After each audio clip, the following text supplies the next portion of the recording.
Hi, I'm Dani Tan, and you are here listening to the podcast of You're Overqualified. I am the founder of She Belongs Here and leadership coach. And so, in these sessions, what we're doing are talking about what it means to be a leader in general and when it shows up in our businesses and for ourselves within corporate. A little bit about me and my background. I am first gen. I am also Asian Latina, so I'm Puerto Rican, Filipino, and Chinese. I'm first in the sense to be born in the United States and also first in the sense to graduate college in my immediate family. I talk a lot about pivots and promotions when it comes to how we are typically overqualified, but sometimes holding ourselves back when it comes to making that next step. I myself have pivoted careers 5 times: PR, sales, merchandising, e-commerce, you name it, all while achieving 11 promotions in 11 years, which is bananas. I went from being a sample coordinator to a VP at a multi-billion dollar company. And I just found my love and passion when it came to mentoring, coaching others. And so in my corporate experience, I had so much fun when it came to developing, hiring, building teams. So I loved that. And then I also volunteered for an organization called America Needs You, helping first gen college students get internships, explore their careers. And that's when this whole thing boomed. And so I have been doing coaching when it comes to, helping really women, especially women of color professionals in their leadership when it comes to getting promoted and really stepping into what it is that they want to step into, because sometimes we don't always have the tools and resources laid out in front of us. And so my goal is always to resource you, help you to achieve what it is you want to achieve. And so let's dive into today's session. Today's session is how to land your first client before you even have a business. Now, here's the journey for the clients that I typically work with. All of my clients are very driven, motivated, super ambitious, and they know what they want, like, period. Like, there is no doubt about that. What they usually come in for coaching for is to have a plan, a strategy, accountability, and a thought partner. So when they're coming to me, they're like, listen, I know what I want to go for. I know what it is that I need, but I need that strategy, that support, that accountability, that plan that's going to be customized to me. It's going to help me make this happen, because either they're very multi-passionate and they're wearing all the hats and they're trying to juggle multiple goals at once and they need someone to really help them in this piece. Also, a lot of the times, maybe this is something that they're breaking into or pursuing for the first time. So they're like, hey, I need someone, support as I tackle this for the first time. Like, can you help me? And they also typically want somebody who has the expertise and experience. So when it comes to career and leadership development, I got it down pat. Outside of being a manager and building out teams to even myself and my career, my trajectory that I had. So a lot of the times that's what happens. But here's the thing.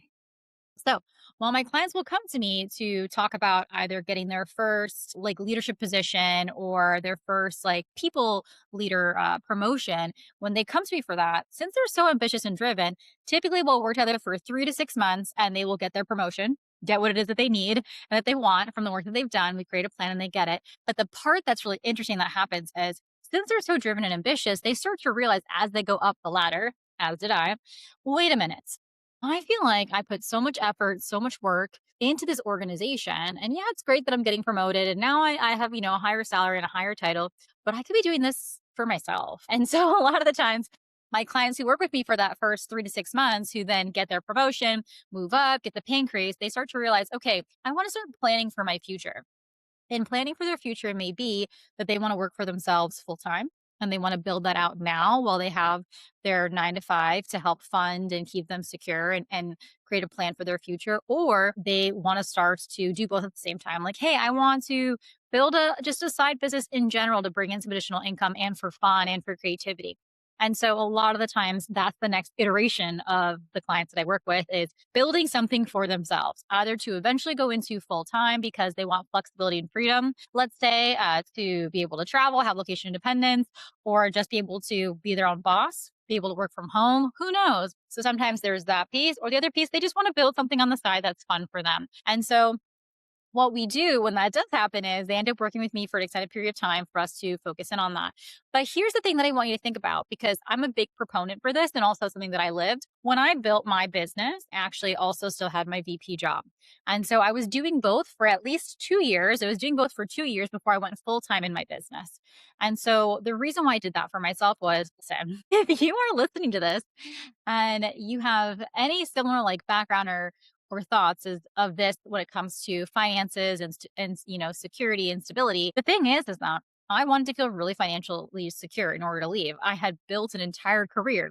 It's not like I just went one day and decided to, jump into having a business at an early age.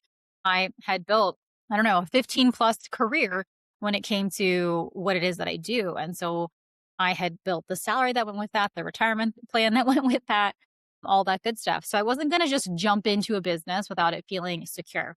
And so for me, the steps of having my business for 2 years and then going into entrepreneurship full time entailed I wanted to make sure I had, a certain amount of personal savings for my personal expenses, a certain amount of, runway and traction for my business before I went into it. And there's nothing better than being able to show up in your business more securely because you have that foundation of your 9 to 5, right? Your day job. And then when you start to gain some traction, then you can go all in. So what this episode is about, if in case I haven't read the title yet, is how to land your first client before you even have a business. How to land your first client before you even have a business. And this is very important to me because, and I myself included, and a lot of entrepreneurs that I know as well, a big thing will come up. Well, how can I know that my business is real? How can I make a business if I don't have, clients? What if I pick the wrong business? I need a website, I need an LLC. And these are all valid thoughts, but I want to normalize for you the reality of what you can do. So if you feel like I just need to create a website or finish it, no, you're good. Just wait. If you need to say like, I have to wait until my LinkedIn is ready, no, you're good. So this is not about preparation when it comes to getting that first client before we quote unquote have a business.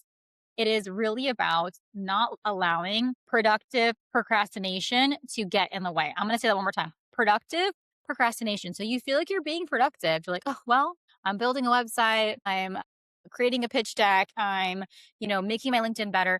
If you have been continually taking these quote unquote like little actions, but you haven't gone in and done like the big stuff, I want you to be really weary if you are essentially procrastinating in a productive manner. And I say that with so much love because I have watched like so many brilliant, overqualified women really spend not even just months, but like years where they are trying to build something, but they have not made a dollar yet because they're kind of actually scared of doing the actions and the items that's going to move them forward to land one. So what I want you to understand is that you're free.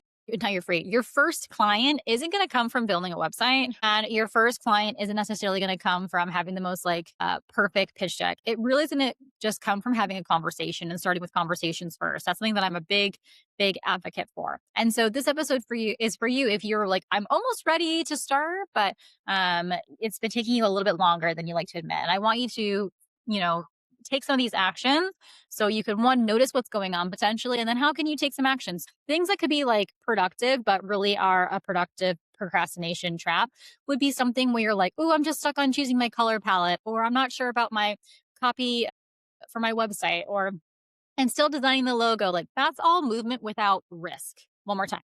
That's all movement, but it's without risk, right? It's like very safe. I'm hiding behind these things that don't necessarily expose me to somebody else. And so because you are still building, you've never had to face the fear of actually like putting yourself out there, right? Because it's the first time. So you haven't put yourself out there in your business quite yet. So that doesn't like that vulnerability, that level of exposure hasn't hit yet because you're taking these actions that are more so behind the scenes, right? So I just want you to realize that the brand does not necessarily get you the client when you're first starting out and you're just trying to get that first client. A conversation really is what it is. And so I just don't want you spending months on like infrastructure for a business that has not made any money yet. And so I just want you to think about like, hey, I could just have one conversation with somebody, and that could really be something that changes it for me of one, for me to solidify what kind of business I actually like and enjoy. But two, that would be the way I would actually take action towards something that would potentially become something. And so it's not about like, oh, I'm not ready yet, or you're almost ready. Like you have been ready. You are overqualified. So I just want you to realize that what actions are you taking? And are these actions in the space of procrastination, or are they actually moving you forward? And so let's go ahead and just think about how it's really about taking the step that's brave versus taking the step that's just busy. And so how to get your first client. This is what I want you to think about. Here are like a few steps that you can take to get a client. There's no website required. There's no logo needed, just 3 things. So the first thing I want you to do is I want you to write down a problem that you want to solve, right? So what is one problem you want to solve? And it's not like something simple, something like very specific, and that you're like, someone is speaking directly to me. So here are 2 ways to think about it. Either option 1, what is something people go to you for? What is something people are always asking, like, hey, like, how did you do that? Hey, you're so good at that. So either a common question you are asked for advice or a common compliment that you receive. And if you're like, I have 0 idea, then I want you to text 3 to 5 of your friends or coworkers and say like, hey, what do you feel like I'm an expert at? Or what do you feel like you could go to me for advice? Okay. Once you have a good idea of like what your natural talent is, whether it is from your friends giving you, saying that this is what you're the best at giving advice on, or what they go to you for, or old colleagues, or you just realize, wait, everyone's always asking me this question. So, for example, like everyone's always asking me about art. Everyone's always asking me about, um, promotions, all that good stuff. Then I want you to think about, oh, then what is the problem that I could solve with that expertise? So think about like, okay, if everyone's coming to me for that, what problem are they having that they would need that kind of level of expertise? So I want you to get clear on what it is you can help with, as well as what it is of who you would help essentially. So what it is that you're known for that you can help with, and then who needs that help? Who needs that solution? A lot of the time when we're first starting our business, we realize that, oh, the person who needs it was us a long time ago when we needed that support. Or maybe is like an organization or a client that we wish we could work with, right? So once you're clear on your expertise, what you're known for, and then who you would be helping, right? Or who needs that and what their problem is, then that will give you a good idea, right? Then I want you to think about outreach. And so I want you to think about, okay, now that I have an idea of who I would be helping and how I would help them, right? And what kind of questions they would be asking. Okay, now how can I find more of those people? So if you're somebody who's looking to work with, in the tech space, maybe there's something that you like about tech. Maybe it is something when it comes to, you're more so interested in e-commerce. Maybe you're more so interested in the customer experience route. Maybe you're more so curious about AI. Then, okay, who can you find? What companies or organizations can you find who work in that space? And who are the founders that work there? Right? Or people in roles that are similar that you're curious about that work, or not curious about, but people who work there that could potentially be your ideal client, and just reaching out to them, not to ask them to pitch them for what it is that you want to do and offer a service in, but just truly to learn more about, hey, I'm just trying to help more founders in the e-commerce space. And I'm really curious about how to integrate AI into websites. And I'd love to just understand for your e-commerce website, like what are the common problems and issues you're having as I do this research? So see, it's like very much like I'm interested in your brand because of I'm interested in AI. I want to have a meeting with you just to understand like what your current issues are as I continue to do research in this. That's it. You are in the research lane. That is it. And the thing is that this curiosity based outreach changes so much because versus you being focused on I'm trying to land a client, I'm trying to book something, you're just trying to learn more about them, and learning more about them, right? And what's working for them, what problems they have is number one, market research. You understand your business better. Number two, they get to just meet you in a very low stakes way versus being like, oh my gosh, another cold pitch coming in my inbox. They're excited to meet you because, oh, this person's like curious about what it is that I'm doing and they want to know, what's working, what's not, and they just want to meet. That is coming from a place of curiosity. And then you get to talk about yourself, introduce yourself, they get to know you for who you are. And that is so much more genuine.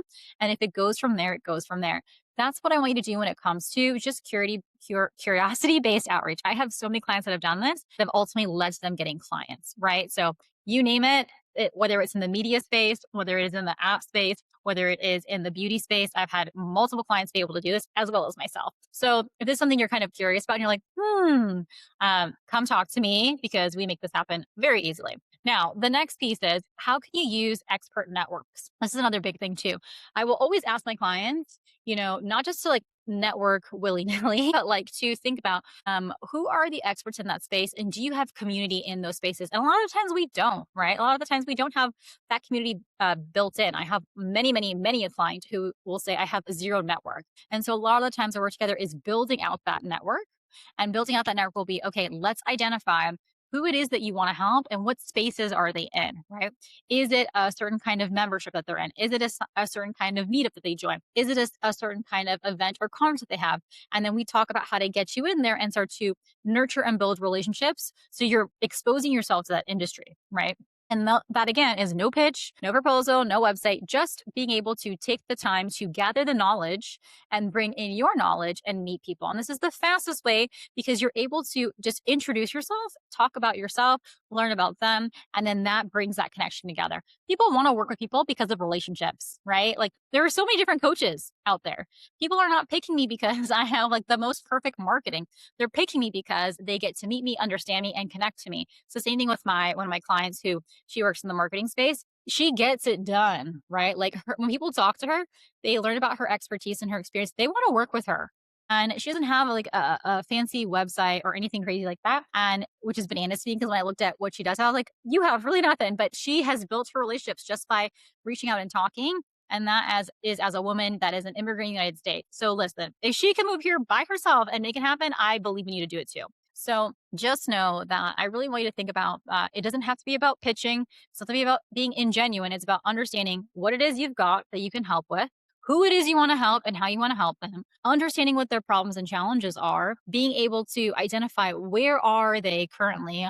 Do they go to certain membership groups? Do they go to certain events? Do they go to certain conferences? And putting yourself there and not pitching yourself, but just introducing yourself and what is your why? Why are you doing this work? Who are you? How do you help? That's the biggest entry point in order to make it happen, just to create some visibility on yourself. And again, I'm going to challenge like that is the way to take brave action, right? Steps forward. We can live in research and procrastination all day, but that's not going to do anything for you. And you have been so overqualified for so long at the things that it is that you want to do that we start to think that we have to have everything perfect. And it's not just on you. That's like a societal thing, but let's break it, right? And we break it by taking that step forward. So I just want you to know that you don't have to like burn everything down to land your first client. And you don't have to have an entire business built out to land your first client. You don't have to have an LLC or a website or a logo or any of that stuff. You can go ahead and just start by one point. You might have that client and love it and go all in, or you might have that client and realize, ooh, I want to like pivot to what it is that I do. But it's just about taking that first step for sure. And so I have a client who still to this day has no website whatsoever, has gone through just building out relationships from past corporations that she worked with and just reaching out to them as well as just putting herself out there. I have another client who I was pushing, like, I want you to join a very niche, like a membership, so that way you can meet people who are really, really close in your industry doing what it is that you do. The moment of her joining, she doesn't have to do anything. People actually reach out to her to learn about her, which is amazing. And so just knowing that you have to be able to find your thing and then everything evolves and you can build it. So I have had clients who we work together and they find a special co-working space, which leads to opportunities, or they find a special membership that helps them find opportunities. They are able to reconnecting with some past connections and they're able to create opportunities. It is super possible and you can do it without all those crazy things. And so what I want you to realize is that this is what changes when you have your first client. It's not that like, oh my gosh, I have all the money in the world now. It's when you land your first client, it's that, okay, yeah, the money is great. Great. I was paid for my service, but it's who you become in that moment. You stop being someone who is thinking about consulting or thinking about building a business. You've built a business, right? That's an identity shift that is so important. The identity shift does not happen from building like one small thing. It comes from having someone who's paying you and exchanging, money for a service and for what you know. And once that happens, it starts to trickle in of like, okay, what do I want my brand to be? Okay, what do I want my offers to be? Okay, what do I want to price? And that becomes so much easier to build because you now are building from evidence, not hope, not scenario A, B, C, D. You're building from actual evidence and you're doing it from living it. So when someone's like, I want to build an entire and onboarding workflow, I'm like, you haven't had a client go through. So you can outline it, sure, but you're never going to know if you like it or not until you get a client. And so once you get a client come in, you'll know what your boundaries are, what you are comfortable with, what you're not. I have one client who we were working on her contract, right? Her contract for with some of these big major corporations she's working with. And I said to her, like, it's okay. You have version A of your contract. And every single time something happens, that is a new clause in the contract, right? Of what you need in order to feel comfortable when you're working, whether that is the reply times you're comfortable with the format that you're comfortable with the kind of materials you need in order to get started. So, but now because you had people go through the cycle. So don't get stuck on having everything perfect in a tied bow. Get somebody in who's paying you so you can have the evidence that this is possible. And so I know you're ready and I know you're over waiting like for months and years. Do I get started? Do I get started? Like if you have that, just an inkling that you want to build something, book a call. Like, why not? The call is free. You get to meet me and we get to meet each other and we get to have fun. So I would say go to danitan.com. That's DANITAN.com and book a discovery call. You go to contact and you go ahead and you book a call with me. And it's a 60-minute call. And in the course of that call, for 30 minutes or so, we are going through and understanding like, what are your goals? What is it that you want to do? What is it that you're not sure about? And then I'm creating a custom plan for you of what it's like to work together.